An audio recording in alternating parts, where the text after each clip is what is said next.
Happy midnight, folks! Welcome to another day of Remaking Warrick. Yesterday, I showed a very slowed, well, it was a bit slower than usual, version of a clip of how to do his hair.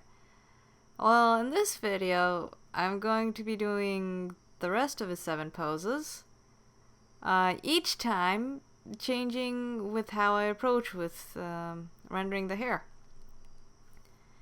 The one I had before was okay, but I want to see if I can do a little bit better. Alright. This first one was kind of hard. It was really struggled, and I eventually decided to move on and then come back to it. But yeah, you're gonna see a couple of different tries to rendering the hair.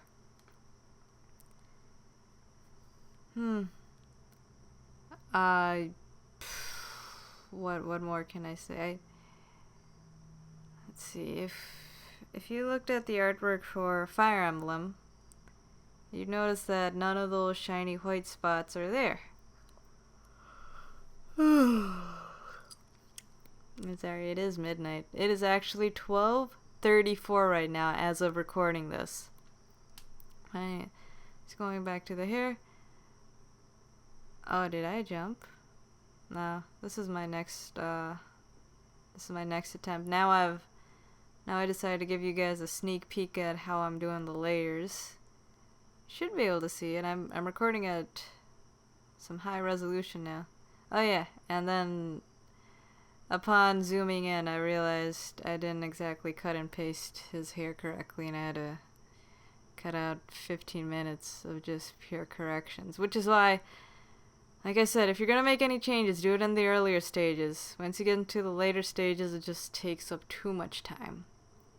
Maze, like, you know, I could have just kept working on the old sprites of Warrick until they worked, until I could make them work.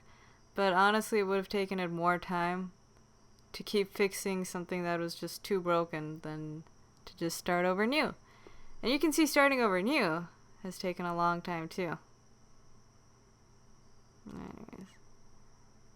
Oh, in this one, I'm trying to get the lights to kind of like follow like a semicircle, you know, like the roundness. The line's not exactly correct, but after a while I just gave up and called it good. This hair is really shiny. So this is one way of doing the rendering of the hair. But it's not the only way. You gotta find a style that you like. Me personally, I found that I really like the super shiny ones, but it could just be that I'm used to doing the super shiny ones. Eventually I'd like to see if I can improve it a bit more. Yeah, here, see, I added in so much detail to the bangs there, the front bang. But I don't usually do. But, most of my hair is a bit more simpler than that, so it looks really odd. But I have seen it in other animes where they add in a lot of detail to the hair. Like every strand. Almost. You just gotta have a style and make sure you're kind of consistent through it, or else it just kind of looks, it's like if you had artwork done by Leonardo, and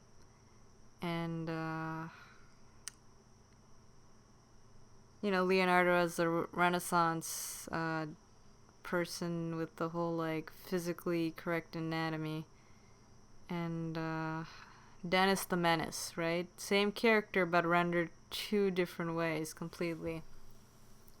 Just looks weird in a video game setting. If it's done unintentionally. Right? Got another one.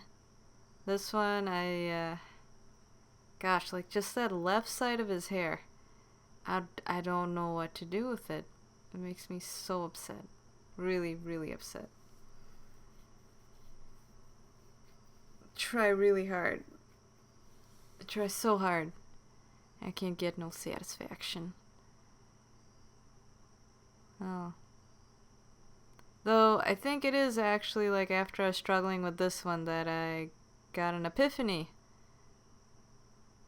And, went through and redid the others a bit, unless if the recording didn't catch it. I use keyboard shortcuts a lot, so like usually the space bar is like your panning tool. But the space bar is also the pause for my movie recording software. So occasionally I'll start drawing a lot and I won't realize that the software stopped because of keyboard shortcuts conflicting with each other. Anyways, as of now, I got a little bit smarter with realizing I should probably label the colors of which ones are going to be for hair, so that I can always so I can do something like that. I literally just shifted that hair down pretty easily. Oh my. I don't know if I like the quality of this video. Oh no, wait, it's only because it's rendering at half resolution. Sorry about that. I'm good. Yeah. Here can be hard. This one is also making me upset. I hope I fixed it. Okay. Yeah, I fixed it. It's good. Don't worry about it. Yeah, so Fire Emblem's got one style. The Tales of series, the newer Tales of series, they do a base coloring, one layer of shading, and then the edge lights, like basically like the little tiny white lights. That's as little as they do for rendering. I mean, with the exception of the eyes, they render the eyes out very well. And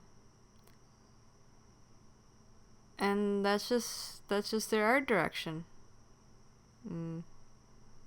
Nothing wrong with that. Except that it does bother me. Yeah.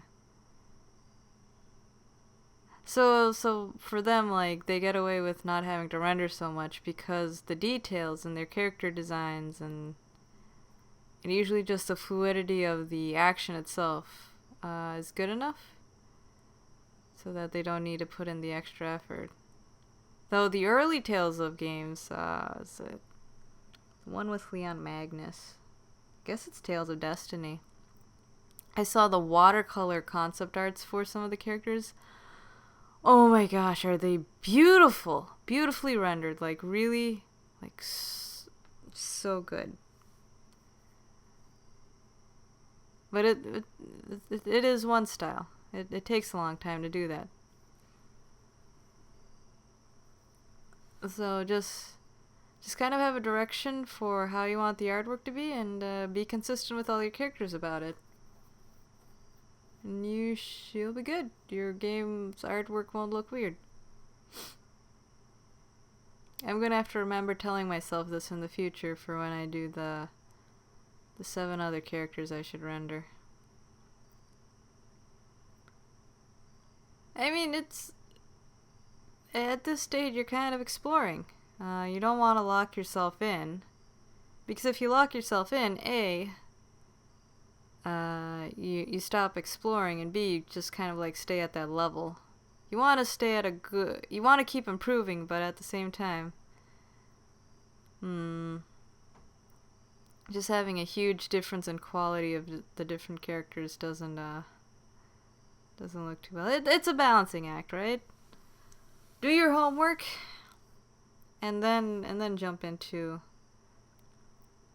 creating games. I'm really glad I spent a few weeks just studying anatomy and watching a lot of anime, playing some games. I was thinking about getting a PS3 today.